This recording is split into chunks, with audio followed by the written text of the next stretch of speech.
فلسطین یہ صرف آج کا مسئلہ نہیں بلکہ پچھلے 3000 سال سے اس سٹی کو قبضہ کرنے کی لڑائی چل رہی ہے۔ آج سے 3300 سال پہلے اللہ نے موسیٰ علیہ السلام کو حکم دیا کہ بنی اسرائیل یہودی کو ایجپٹ میں فرعون کی غلامی سے نکال کر آزاد کر دو، اور پھر بہت مشکل سے فرعون نے آخر بنی اسرائیل کو آزاد کر دیا، جس کے بعد موسیٰ علیہ السلام بنی اسرائیل کو لے کر فلسطین کے پاس آئے اور کہا کہ اس سٹی پر حملہ کرو، لیکن بنی اسرائیل نے کہا کہ آپ اور آپ کا رب جا کر لڑیں، ہم یہ لڑائی نہیں کرنے والے، جس کی وجہ سے اللہ نے 40 سال تک انہیں اس ڈیزرٹ میں رہنے کی سزا دی، جدھر موسیٰ علیہ السلام پر آسمانی کتاب تورات نازل ہوئی۔ اور اس تورات کے پہلے chapter The Book of Genesis میں کلیئرلی لکھا ہے، صاف صاف لکھا ہے کہ یہ علاقہ فلسطین اللہ نے صرف اور صرف ابراہیم علیہ السلام کی اولاد کے لیے رکھا ہے، جس کی وجہ سے آج تک یہ جتنی لڑائیاں چل رہی ہیں یہ اس لیے ہے کیونکہ یہودی یہ کلیم کرتے ہیں کہ تورات کی اس آیت کے مطابق جروسلم اور فلسطین پر صرف اور صرف بنی اسرائیل کا حق ہے، کیونکہ بنی اسرائیل ابراہیم علیہ السلام کی اولاد اسحاق علیہ السلام کی اولاد میں سے ہے، اینڈ اٹ میک سینس، تب تو ان کو ملنا چاہیے۔ لیکن تورات میں لکھا ہے کہ یہ علاقہ ابراہیم علیہ السلام کی اولاد کے لیے، صرف اسحاق علیہ السلام کی اولاد کے لیے نہیں۔ ابراہیم علیہ السلام کے ایک نہیں بلکہ 2 بیٹے تھے، اسحاق اور اسماعیل۔ اسحاق علیہ السلام was the father of بنی اسرائیل، بٹ اسماعیل علیہ السلام کو عربوں کا فادر سمجھا جاتا ہے، اور یہ بات صرف ہم نہیں، ایون یہودی بھی اس بات کو مانتے ہیں۔ تو انہی کی کتاب تورات کے مطابق فلسطین پر صرف اسحاق علیہ السلام کی اولاد کا حق نہیں ہے بلکہ اسماعیل علیہ السلام کی اولاد عربوں کا بھی حق ہے۔ موسیٰ علیہ السلام کے ساتھ 40 سال ڈیزرٹ میں رہنے کے بعد آخر بنی اسرائیل نے جاشوا کی لیڈرشپ میں فلسطین کو فتح کر لیا، لیکن کچھ ہی عرصے بعد یہ سٹی ان کے ہاتھ سے دوبارہ نکل گئی، اور پھر اگلے 300 سال تک بنی اسرائیل اس سٹی کو دوبارہ حاصل نہیں کر سکے۔ لیکن 300 سال بعد بنی اسرائیل نے داؤد علیہ السلام کی لیڈرشپ میں اس سٹی جروسلم کو دوبارہ فتح کر لیا، اور ان کے بیٹے سلیمان علیہ السلام نے یہاں پہلی دفعہ اللہ کی عبادت کے لیے ایک مسجد، ایک ٹیمپل بنایا۔ سلیمان علیہ السلام کے بعد یہودیوں نے فلسطین اور جروسلم پر 400 سال تک حکومت کی، لیکن 400 سال بعد بیبلون عراق میں ایک بہت ہی طاقتور امپائر بن چکی تھی، جس کے بادشاہ بخت نصر نے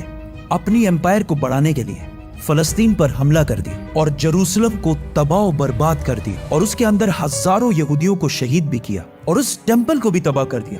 جو سلیمان علیہ السلام نے بنایا تھا، اور جتنے یہودی زندہ بچ گئے تھے ان ساروں کو غلام بنا کر اپنے کیپٹل بیبلون عراق لے گیا، اور 70 سال تک یہودی عراقیوں کی غلامی کرتے رہے۔ لیکن 70 سال بعد عراق پر ایران کے ایک بہت ہی نیک بادشاہ سائرس دی گریٹ نے حملہ کر دیا، جسے ہم ذوالقرنین کے نام سے جانتے ہیں۔ سائرس دی گریٹ نے عراق کی اس حکومت کو فتح کر لیا، اور یہاں جتنے بھی یہودی تھے ان ساروں کو واپس فلسطین بھیجا، اور انہیں فنڈز بھی دیے کہ واپس جا کر سلیمان علیہ السلام کے ٹیمپل کو دوبارہ بنا جو اس سے پہلے تباہ کر دیا گیا تھا۔ جس کے بعد یہودیوں نے پھر فلسطین پر 400 سال تک حکومت کی، لیکن پھر ان پر ایک ایسی حکومت نے حملہ کیا جس نے سارے یہودیوں کو یہاں سے 600 سال تک باہر نکال دیا، The Great Roman Empire، اور بنی اسرائیل پر اتنا ظلم کیا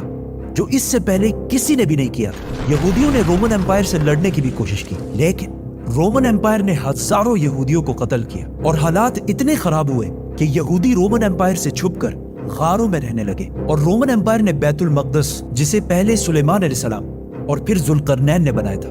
دوبارہ تباہ و برباد کر دیا، اور اس کے بعد یہ ٹیمپل آج تک دوبارہ نہیں بن سکا۔ رومن امپائر نے فلسطین اور جروسلم پر 600 سال تک حکومت کی، لیکن 600 سال بعد رومن امپائر نے ایک ایسی غلطی کی جو اسے کبھی نہیں کرنی چاہیے تھی۔ انہوں نے عرب میں بہت ہی تیزی سے پھیلتے ہوئے نئے ریلیجن اسلام پر حملہ کرنے کی کوشش کی، لیکن اسلامک ریلیجن اور خلافت اتنی تیزی سے پھیلتی گئی کہ کچھ ہی سالوں میں رومن اور پرشین امپائر دونوں کو فتح کر لیا، جس کے بعد حضرت عمر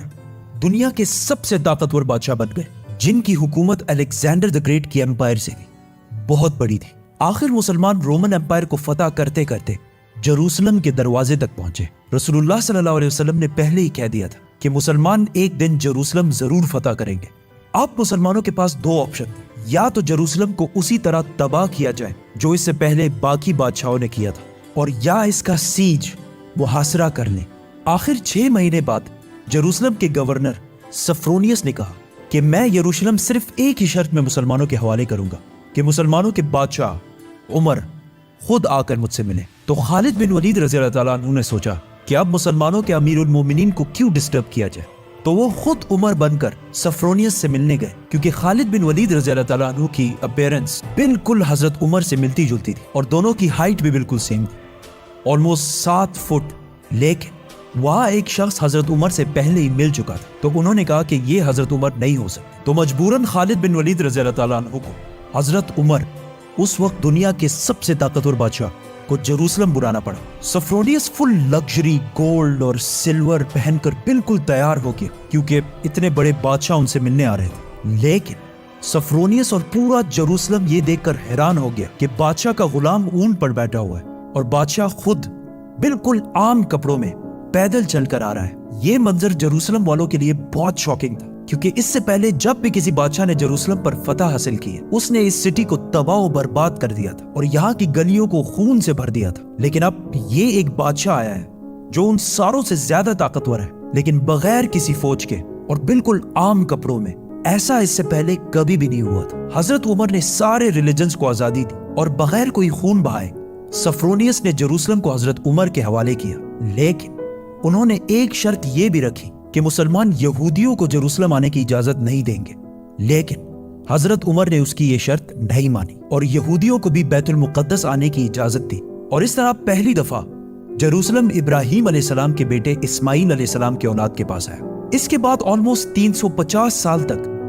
مسلمان، کرسچن اور یہودی جروسلم میں بالکل پیس اور امن کے ساتھ رہنے لگے۔ لیکن پھر 350 سال بعد کرسچنز نے پورے یورپ سے فوج جمع کر کے جروسلم پر دوبارہ حملہ کر دیا۔ اس وقت مسلمانوں کے آپس میں بہت لڑائیاں چل رہی تھی، جس کا فائدہ اٹھا کر کروسیڈرز نے آسانی سے جروسلم کو فتح کر لیا، اور جروسلم فتح کرنے کے بعد مسلمانوں اور یہودیوں پر انبلیویبل ظلم کیا اور ہزاروں مسلمانوں اور یہودیوں کو شہید کر دیا اور مسجدوں اور سینیگوگز کو بھی تباہ کر دیا۔ اور ہسٹری میں لکھا ہے کہ کروسیڈرز نے جروسلم کی گلیوں کو مسلمانوں کے خون سے بھر دیا تھا، اور ایون مسجد اقصی کو بھی مسجد سے ایک محل، پیلس میں بدل دیا تھا۔ یہودیوں کے عورتوں اور بچوں نے اپنی جان بچا کر اپنے آپ کو سینیگوگز میں بند کر لیا، لیکن کروسیڈرز نے ان سارے بلڈنگز کو آگ لگا دی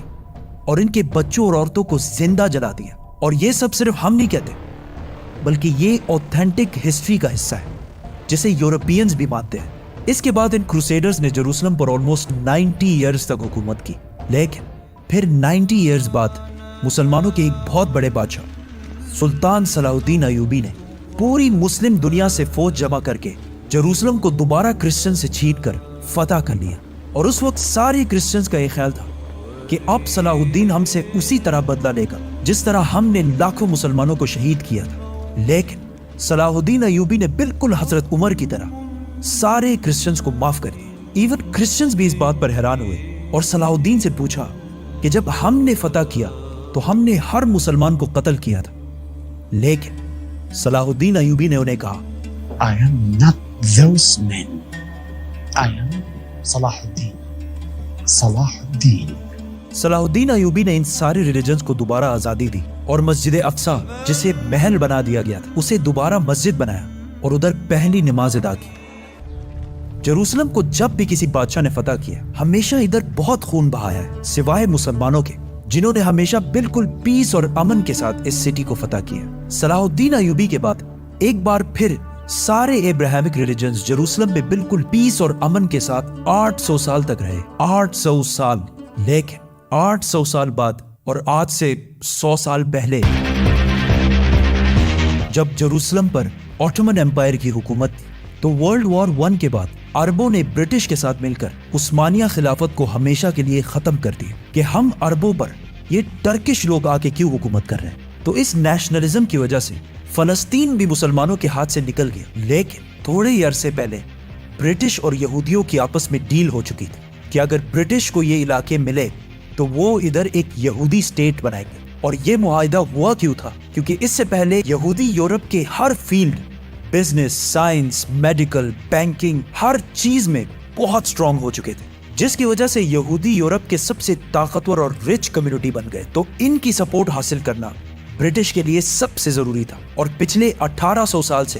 یہودیوں کے پاس اپنا کوئی بھی ملک نہیں تھا۔ تو ان میں سے کچھ یہودیوں نے زائنزم کی سوچ شروع کی کہ ہمارا یہودیوں کا بھی ایک اپنا ملک ہونا چاہیے، اور اس کے لیے انہوں نے اسی فلسطین کے علاقے کو چنا۔ اور یہ ملک حاصل کرنے کے لیے انہوں نے ہر طرف سے کوشش شروع کی۔ یہودیوں نے ایون عثمانی خلیفہ سلطان عبد الحمید سے بھی ڈیل کرنے کی کوشش کی، لیکن انہوں نے صاف انکار کر دیا، جس کی وجہ سے یہودیوں کو سمجھ آ گئی کہ اگر اپنا ملک بنانا ہے تو عثمانیہ سلطنت کو ختم کرنا ضروری ہے۔ اور جیسے ہی ورلڈ وار 1 کے بعد آٹومن امپائر ختم ہوئی اور فلسطین آٹومن امپائر سے برٹش کی طرف چلا گیا، تو یہودی پوری دنیا سے اسی سیکرٹ پلان کے تحت فلسطین شفٹ ہونا شروع ہوئے اور فلسطین کے مسلمانوں سے زمینیں ڈبل ٹرپل پرائس پہ خریدنے لگے، کیونکہ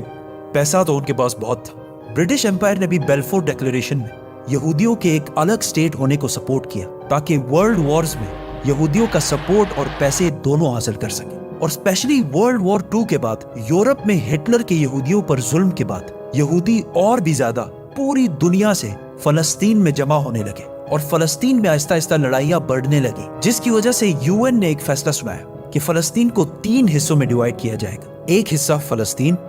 دوسرا اسرائیل اور تیسرا جیروسلم، جو ان دونوں میں سے کسی کا بھی نہیں ہوگا، بلکہ یہاں UN کی حکومت ہوگی اور اس میں سب ریلیجنز کو آزادی ہوگی، جس پر عرب ممالک نے اس فیصلے کی سخت مخالفت کی اور اسرائیل کے آزاد ہونے کے صرف 1 دن بعد اسرائیل پر ہر طرف سے حملہ کر دیا۔ ایجپٹ، جارڈن، سیریا، تینوں کی فوجیں ایک ساتھ اسرائیل میں داخل ہوئی، لیکن بہت ہی بے شرمی سے عرب ممالک یہ جنگ ہار گئے اور ایک ایسے ملک سے ہارے جو ان سے سائز میں بہت چھوٹا اور جو اس جنگ سے صرف 1 دن پہلے آزاد ہوا تھا۔ اس ہار کی وجہ سے جو پلان UN نے اس جنگ سے پہلے بتایا تھا، اس کا صرف 40% علاقہ فلسطینیوں کو ملا اور 60% علاقہ اسرائیل نے فتح کر لیا اور ایون جیروسلم کی آدھی سٹی کو بھی فتح کر لیا۔ اسرائیل اکیلے یہ جنگ نہیں لڑ رہا تھا، بلکہ اس کے ساتھ پوری دنیا کا سپورٹ بھی تھا۔ ایون رشیا اور US دونوں کا سپورٹ اسرائیل کے ساتھ تھا۔ اسرائیل نے یہ علاقے فتح کر کے ٹائم بالکل بھی ضائع نہیں کیا اور 7 لاکھ عربوں کو فلسطین سے باہر نکال دیا۔ 7 لاکھ، جس کی وجہ سے فلسطین میں آہستہ آہستہ یہودی زیادہ اور عربی کم ہونے لگے۔ اس جیت کے بعد اسرائیل بہت سٹرونگ بن گیا اور پوری دنیا سے اور بھی زیادہ یہودی اسرائیل میں جمع ہونے لگے۔ اس کے بعد یہودیوں نے اپنے آپ کو عرب کے بالکل سینٹر میں ایک بہت ہی مضبوط حکومت بنا لی تھی، لیکن پھر بھی یہ 2 علاقے ویسٹ بینک اور غازہ اسرائیل کے کنٹرول میں نہیں تھے۔ لیکن آج سے آلموسٹ 60 سال پہلے 1967 میں کچھ مس انڈرسٹینڈنگز کی وجہ سے یہاں جنگ ایک بار پھر شروع ہو گئی اور ایک بار پھر ایجپٹ، جارڈن، سیریا ورسس یہ چھوٹا سا اسرائیل۔ لیکن صرف 6 دنوں میں اسرائیل نے ان تینوں ملکوں کو ہرا دیا اور صرف 6 دنوں میں اسرائیل نے اپنا سائز 3 گنا بڑھا لیا۔ عرب ممالک دوبارہ اپنے سے ایک بہت ہی چھوٹے ملک سے بہت ہی بری طرح ہار گئے۔ یہ ایسا ہے کہ آج خبیب حزب اللہ سے ہار جائے، اور وہ بھی 2 مرتبہ۔ عرب ممالک کے 2 دفعہ اسرائیل سے ہارنے کے بعد ان کی عوام اپنے نیشنلسٹ حکمرانوں کے خلاف ہو گئے اور نیشنلزم، قومیت کو چھوڑ کر ایک نئی سوچ کی طرف بڑھنے لگی۔ دا مسلم بردرہڈ، اخوان المسلمون، جو مصر کے ایک سکول ٹیچر حسن البنا نے بنائی تھی اور جو ایک پاکستانی اسکالر مولانا مودودی کے خیالات سے انسپائرڈ ہے۔ اس سے پہلے اخوان المسلمون کا عرب میں صرف مذاق اڑتا تھا، لیکن اس ہار کے بعد اخوان المسلمون نے عرب عوام سے کہا کہ یہ جنگیں عرب کے مسلمان نہیں بلکہ یہ نیشنلسٹ ہارے ہیں جو صرف نام کے مسلمان ہیں اور ان کا کوئی، جس کے بعد عرب کی عوام اس نئے سوچ مسلم بردرہڈ کی طرف آنے لگی۔ حماس بھی اسی اخوان المسلمون سے انسپائرڈ ایک گروپ ہے، لیکن اخوان المسلمون وائلنس کے خلاف۔ اس جیت کے بعد اسرائیل نے ویسٹ بینک، غازہ اور جیروسلم سب پر قبضہ کر لیا اور آج تک یہ سارے علاقے اسرائیل سے دوبارہ کوئی بھی نہیں چھین سکا۔